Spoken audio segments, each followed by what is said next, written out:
अस्सलाम वालेकुम। कैसे हैं सब? उम्मीद करती हूँ सब खैरियत से होंगे। हम भी बिल्कुल ठीक ठाक। चलें जी, व्लॉग जो है ये लास्ट डे का, ये मतलब जहाँ से हमने अफ्तारी की थी, तो अफ्तारी के बाद करीब ही ना हमारे इधर आउटलेट है गुल अहमद का। सब जब वॉकिंग डिस्टेंस पे है तो फिर थोड़े से जो मर्दाना कपड़े लेने थे उसके लिए मैं, मामा और गए थे, और साथ हमारा एक छोटा असिस्टेंट भी, मिन्हा भी गई हुई थी। तो जी ये उसके बाद नेक्स्ट सुबह का व्लॉग है। मतलब हम सहरी करके नमाज़ वगैरह पढ़ के फ़ारिग हुए थे, तो हाजिक के लिए मैंने आज अंडा बॉयल किया था।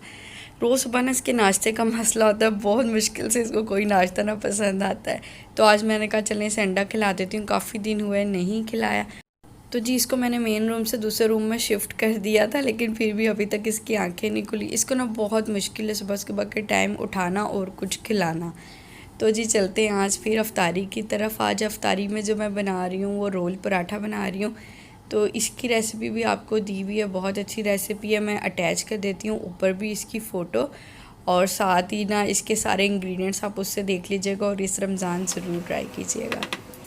कुछ जी इस तरह का थंबनेल है इसका, और इस नाम से मेरे जो है चैनल पे ये वीडियो अपलोड हुई हुई है। तो सेम उसी पैटर्न से आज मैं रोल पराठा बना रही थी। इसके बनाने के लिए ना बहुत मेहनत दरकार होती है। आटा अलग गूंदो, चिकन को अलग बनाओ। मेरा कोई इरादा नहीं होता, लेकिन वो मुसलसल फरमाइश में होता है। जिस दिन से रमज़ान स्टार्ट हुए उस दिन से हाजिक पीछे पड़ा हुआ है, और कल तो इसने अपने दादू की ना सिफारिश लगवा दी थी। वो सामान इनके साथ जाके ले आया था, तो इस वजह से मुझे आज बनाने ही पड़े। तो जी आप सब सुनाएं कैसा जा रहा है आपका रमज़ान? हमारा तो बहुत तेज़ी से जा रहा है, ऐसे लग रहा है भाग रहा है। रमज़ान की रूटीन आम रूटीन से ज़्यादा थोड़ी सी टफ़ हो गई है। शायद ये भी वजह है कि इस बार रमज़ान जो है वो बच्चों की छुट्टियों में नहीं आया। बच्चे घर पे हैं तो ये फ़ायदा होता है कि आप आराम से फिर सुबह जो सैरी करके आराम से सो जाते हो, और फिर 11-12 बजे उनके साथ उठ के उनका नाश्ता उस टाइम बनाते हो या खाना उस टाइम बनाते हो। तो स्कूल जा रहे हैं तो ये है कि सैरी के बाद उनको भेज के भी सोते सोते आपको मतलब तकरीबन 9-10 बज जाते हैं, और फिर 11 साढ़े 11 बजे टाइम भी शॉर्ट है तो वापस आ जाते हैं, और दोबारा आप किचन में मसरूफ़ हो जाते हो। तो ज़्यादातर टाइम ना किचन में ही गुजरता है आपका। तो जी जब मैंने ये रोल वगैरह की मतलब सामान मंगवाया था, चिकन और मैदा, तो साथ ही ना मैंने बेसन भी मंगवा लिया था। हालांकि हम रमज़ान से पहले ग्रोसरी करने गए थे, लेकिन तब मार्ट में बेसन ख़त्म हुआ हुआ था।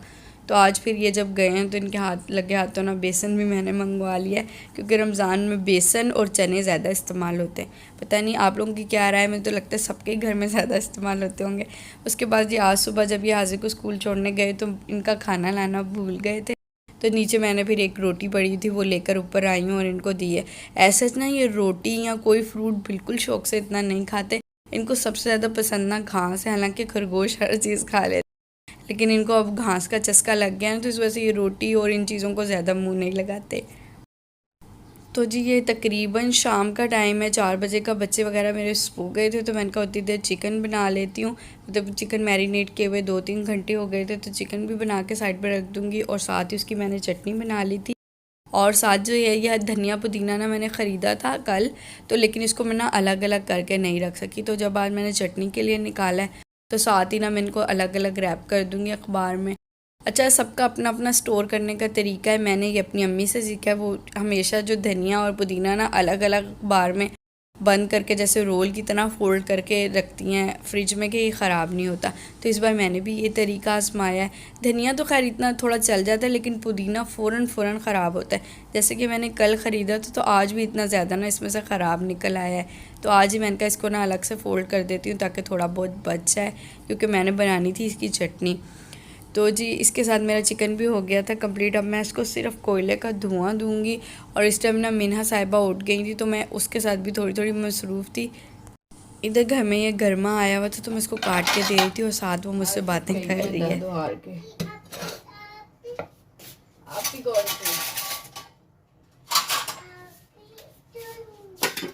पहले वो दादो का पूछ रही थी कि दादो क्या है। आज उसकी दादो इस टाइम मार्केट गई हुई थी, मतलब शाम के टाइम, तो वो उनका पूछी थी। फिर वो आपी पे आ गई है। आपी वो शाल और इरफा को कहती है, तो जब उसे कोई नहीं मिलता तो उनका पूछने लग जाती है कि वो क्यों नहीं आई।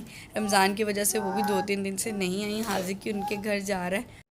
तो जी इधर एक छोटी सी काश काट के मैं इसके हाथ में पकड़ा दी थी, और बाकी 2-3 काट के ना इसकी प्लेट में रख दी थी, ताकि ये मसरूफ़ रहे और मैं आराम से ना अपनी अफ्तारी के काम कर सकूँ। मीना किसकी जूती पहन रही हो? मामा की क्यों? मामा की नहीं पहनते, दादू की पहनते हैं। आपकी नहीं है जूती? नहीं। चल तो जी इधर इस आजकल ना इसको नया नया शौक चढ़ा है कि जो बड़ी जूतियाँ होती हैं या हाजिक की या मेरी या इसकी दादों की, वो जूती पहन के ना ये पूरे दिन घूमती है। भले गिरती भी है लेकिन उतारती नहीं है। तो इधर भी वो जूती पहन के ना बताने आई थी कि मामा मैंने ना आपकी जूती पहनी है। अच्छा पहन के बताती भी है कि ताकि ना दूसरा मना करे, इस तरह मज़ा नहीं आता ना तंग किए बगैर। तो जी इधर मैं बना रही थी रोल के लिए अपने पराठे। अच्छा इधर इस टाइम ना मुझे अबीना बहुत याद आ रही थी, मतलब हाजिक की चची, कि लास्ट टाइम रमज़ान में ना जब हमने रोल पराठा बनाए थे तो वो प्रॉपर साथ मेरे हेल्प करवाई थी, क्योंकि हाथ भी मेरा थोड़ा जला हुआ था। तो वो कही थी कि बाजी चूल्हे का काम मैं करती हूँ, मतलब मैं बेल रही थी और वो जल्दी जल्दी ना सेक के और बनाई थी। हमने झटपट से इतने ज़्यादा से रोल पराठे बना रहे थे। तो आज जिस टाइम से मैं किचन में आई थी ना इसका मिक्सचर बनाने के लिए, मतलब चिकन वगैरह मैरिनेट करने के लिए और आटा गूंदने के लिए, तो उस टाइम से मुझे वो टाइम याद आ रहा था, क्योंकि वजिया की शादी थी अप्रैल में और अप्रैल के मिड में ही जो है रमज़ान आ गए। तो वो रमज़ान तकरीबन गुजार के आखिर में गई थी, तो पूरा रमज़ान ना वो साथ ही थी हमारे। तो उसने काफ़ी कामों में ना बहुत ज़्यादा हेल्प कराई, बल्कि काम खुद ही ज़्यादातर किया, क्योंकि मेरा हाथ जो है ठीक नहीं था। तो उसने प्रॉपर ना मेरे साथ काम करवाए सारे। तो आज जब दोबारा मैं वही काम करने लगी हूँ तो मुझे पिछला रमज़ान बहुत शिद्दत से याद आया है। चलें जी, इसके साथ मेरे रोल भी हो गए थे तैयार। इतनी शदीद गर्मी स्टार्ट हो गई है, पता नहीं और जगहों का तो मुझे आइडिया नहीं है, पर इधर अगर आप किचन में जाते हो तो आप फ़ौरन से पसीने से भीग जाते हो। मतलब बहुत ज़्यादा शदीदम गर्मी जो है अब हो चुकी है। तो जी इसके साथ साथ हमारी अफ्तारी का टाइम भी हो गया था और ये कुछ अफ्तारी का टेबल रेडी है। जो छोटा चीफ गेस्ट है उसने टेबल पर बैठना होता है अपने दादू के साथ, और इसकी अफ्तारी ना 2-3 दिन से यही हो रही है कि वो पापा के साथ ही बैठती है।